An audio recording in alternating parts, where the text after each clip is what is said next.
क्या आपने कभी सोचा है कि भगवान श्री कृष्ण के हृदय के सबसे निकट रही राधा रानी की मृत्यु कैसे हुई? क्या थी उनकी अंतिम इच्छा?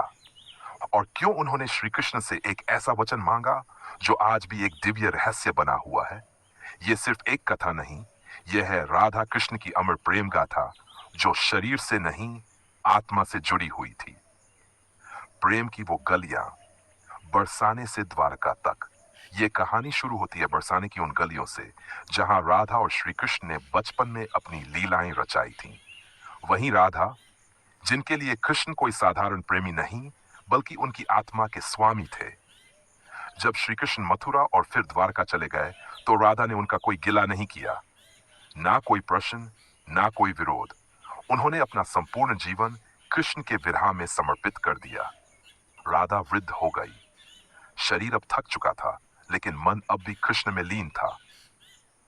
एक दिन राधा ने द्वारका की ओर प्रस्थान किया, श्री कृष्ण से अंतिम बार मिलने के लिए। वहां श्री कृष्ण ने उन्हें पहचाना, लेकिन किसी को कुछ नहीं बताया। उन्होंने राधा को महल में एक सेविका के रूप में नियुक्त कर लिया। राधा ने यह सेवा भी प्रेम और समर्पण से स्वीकार कर ली। राधा की अंतिम इच्छा समय आ चुका था। राधा अब इस संसार से विदा लेने को थी।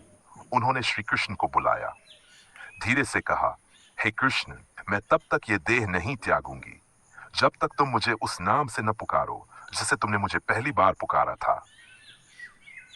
श्री कृष्ण स्तब्ध रह गए। वह जानते थे कि एक बार राधे कह देने के बाद यह प्रेम, यह आत्मा, यह जीवन, सब कुछ उनसे सदा के लिए बिछुड़ जाएगा। लेकिन उन्होंने राधा की इच्छा का सम्मान किया। श्री कृष्ण ने राधा का सिर अपनी गोद में रखा।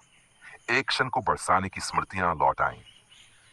फिर उन्होंने धीमे से कहा, बस यही सुनना था।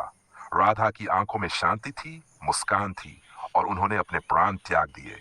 कृष्ण की गोद में, कृष्ण की पुकार में। राधा और कृष्ण, देह से नहीं, आत्मा से जुड़े प्रेम। राधा रानी का यह अंत नहीं था, बल्कि उनकी आत्मा का पूर्ण रूप से श्री कृष्ण में विलय था।